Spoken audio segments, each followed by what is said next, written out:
The rain in Seattle doesn't wash things away. It just presses them down. It mats the leaves of the sidewalk, slicks the asphalt into a black mirror, and drives the cold deep into the framework of these old craftsman houses until it groans under the weight of it.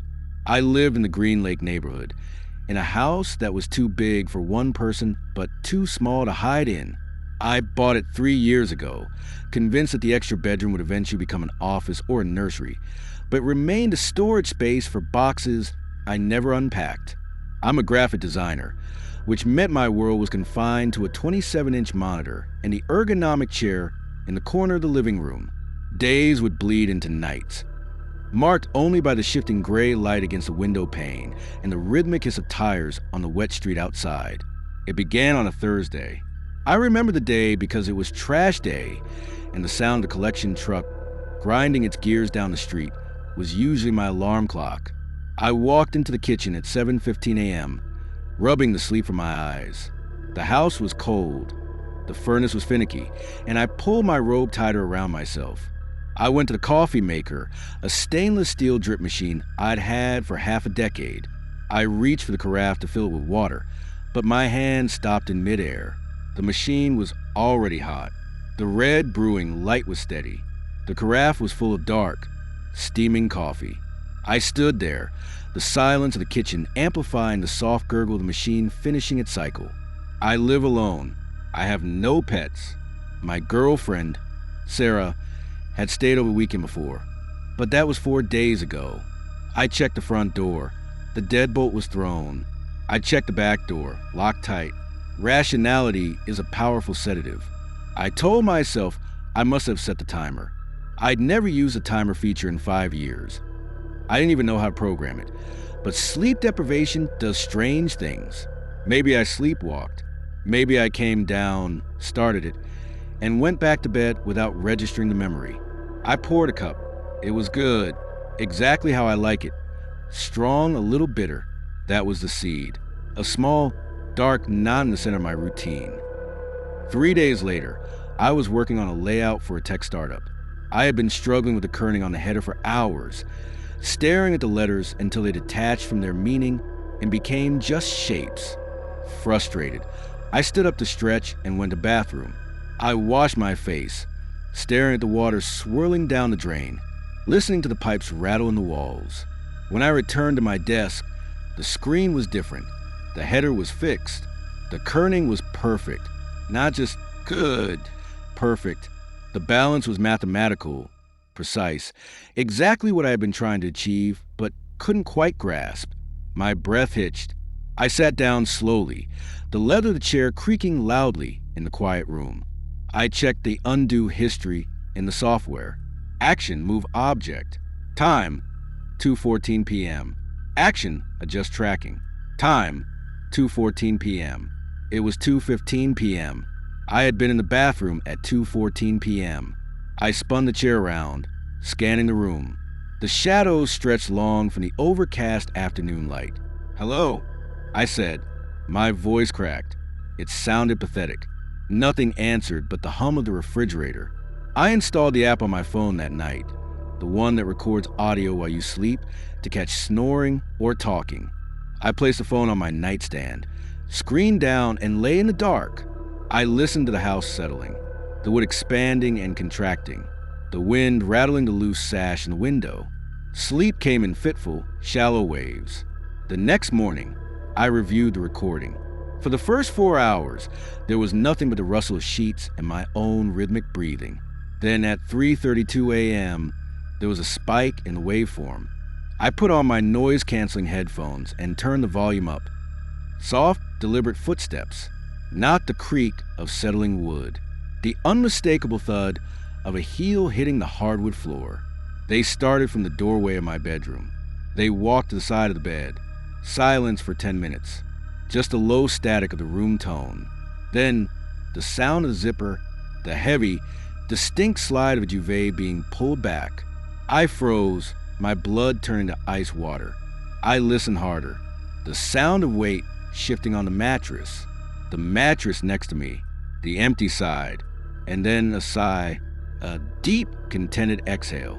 It wasn't a monster's growl. It wasn't a ghostly moan. It was a man's sigh. It sounded exactly like me. I checked the bed. The other side was made, the pillows fluffed. But when I pressed my hand against the sheet on the left side, a faint, lingering scent rose up. It wasn't sulfur or rot. It was cedar wood and old paper. It was my cologne, a bottle I had finished 2 months ago and thrown away. Act 2, the displacement. The haunting wasn't violent. It was administrative. It was a hostile takeover of my existence. I started losing time. Not hours, just moments. I would be standing in the shower, shampooing my hair, and I would blink, and suddenly I was drying off of the towel, my skin already cold, with no memory of rinsing. I would be driving to the grocery store, and suddenly I would be parking in my driveway. The bags already in the trunk. I went to a doctor. I told him about the stress, the memory gaps. He prescribed rest and some mild anti-anxiety medication. He talked about dissociation and burnout. I nodded, took the script, and threw in the trash outside the clinic. I knew I wasn't sick. I knew because the house was changing. My books were rearranged. I organized by color. He organized by author. The thermostat was always set to 68 degrees. I found it at 72. The terror wasn't the poltergeist activity. Plates didn't fly. Walls didn't bleed. The terror was the efficiency. My life was being run better than I could run it. My laundry was folded in a specific military style I never learned.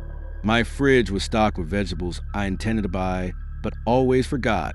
One rainy Tuesday evening, coming home from a walk I took just to escape the suffocating familiarity of the living room, I saw him. I was standing on the sidewalk, looking up at my house. The lights were on in the living room. The curtains were sheer, casting a warm, yellow glow onto the wet rhododendrons in the front yard. I saw a silhouette move across the window. It wasn't a shadow. It was a solid figure. He was wearing my gray cable knit sweater, the one I was currently wearing. He held a mug in his hand. He walked with my slouch, that specific roll of the shoulders I developed from years of hunching over a desk. He stopped at the window and looked out. I ducked behind the hedge, my heart hammering against my ribs so hard I thought it would crack them. I felt ridiculous, hiding in my own garden like a burglar. But the fear was primal. It wasn't the fear of a predator. It was the fear of obsolescence. He looked right at the spot where I had been standing. He didn't look angry. He looked patient. He took a sip of his tea, turned and walked away. I stayed outside for an hour, soaking wet, shivering. When I finally worked up the courage to unlock the front door, the house was empty. The gray sweater was folded neatly on the arm of the sofa. The mug was in the dishwasher. The displacement escalated. I woke up one morning and couldn't move. Sleep paralysis, I thought, but my eyes were open. I was standing in the corner of the bedroom. I watched helpless, trapped in my own body. No, not my body. I was trapped outside of it. I was a point of consciousness floating near the ceiling. I watched the body in the bed stir. The alarm went off. The man in the bed reached out, my hand, my scar on the thumb from a whittling accident in Scouts, and silenced it. He sat up. He stretched. He looked refreshed, rested, vibrant. His skin looked clearer than mine had in years. The dark circles under his eyes were gone. He stood up and walked right through me. I felt a chill, a sudden drop in pressure, like an airplane door opening at altitude. He didn't shiver. He walked to the bathroom and started the shower. I drifted. That's the only word for it. I didn't walk. I drifted after him. I tried to scream, to shout, "Get out!" but no sound came. I had no mouth. I had no lungs. I watched him brush his teeth. He looked into the mirror. I was hovering right behind his shoulder. He spat the toothpaste out, wiped his mouth, and looked up. He met my eyes in the reflection. He didn't scream. He didn't jump. He smiled. A small, sad, apologetic smile. "It's okay," he whispered. I didn't hear the words with ears. I felt the vibration of them in the air. He finished getting ready. He put on the clothes I had laid out the night before. He went to the kitchen. I followed, tethered to him like a balloon on a string. He made coffee. He poured 2 cups. He sat at the table and placed 1 cup opposite him. "Sit," he said into the empty room. I tried to sit. I felt a ghostly approximation of the chair beneath me. "You're tired," he said, blowing on the coffee. "I know how tired you are. The deadlines, the loneliness, the constant noise in your head wondering if you're doing enough, if you are enough." He took a sip. "You don't have to worry about it anymore," he said softly. "I can handle it. I can handle all of it. I'm better at it. You saw the work. You saw the house." I tried to rage at him. "This is my life. You're a parasite." He shook his head, as if hearing my thoughts. "Not a parasite. An echo. You called for me. You didn't mean to, but you did. Every time you wished you could just sleep for a week. Every time you wished someone else would deal with the bills. Every time you stared at the rain and felt hollow, you carved out the space for me." He looked at his watch. "My watch. I have a meeting at 9, he said. He stood up. "Rest now." He grabbed the car keys and walked out the door. The transition was slow, like hypothermia. At first, you fight the cold, you shiver, you burn. Then, you just want to lie down. I spent days, or what felt like days, wandering the house. I was becoming less substantial. In the beginning, I could still move small things. I could ripple the water in a glass. I could make a door click shut if I focused all my will on it. But as he grew stronger, more entrenched in my life, I grew weaker. I watched him live. It was fascinating in a morbid way. He was charming. He laughed more than I did. He called my mother, something I hadn't done in weeks, and talked to her for an hour. I listened from the hallway. Leaning against a wall I could no longer feel. He told her about a promotion I hadn't received yet, but I knew he would get it. He went on a date. He brought a woman back. Someone I had matched with on an app, but never messaged because I was too anxious. They sat on the couch, drinking wine.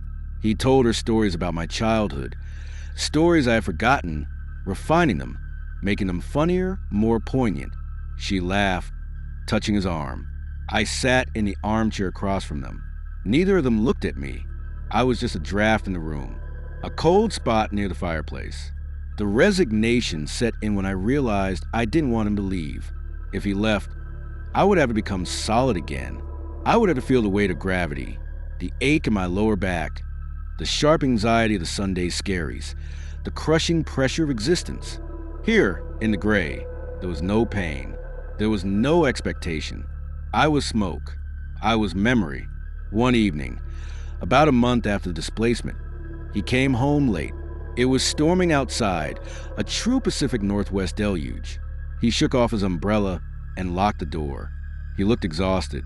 The vibrancy was starting to fade from him, just a little. The edges of his eyes were tight. The burden of being Elias Thorne was heavy, even for a perfect copy. He walked into the living room and saw me. I don't know how. Maybe the atmospheric pressure was right. He stopped. I was standing by the window, looking out at the rain. "It's hard, isn't it?" I asked. I didn't speak the words, but he heard them. He loosened his tie. He walked over and poured himself a whiskey. He didn't pour one for me this time. "It's heavier than I thought," he admitted. His voice was my voice, but weary. The maintenance, the constant maintenance of a self. "You wanted it." I projected. "I did," he nodded. He swirled the amber liquid. "And you wanted to let go." He was right. I looked at my hands. They were barely visible now, just faint distortions in the air, like heat rising off pavement. "What happens when I'm gone?"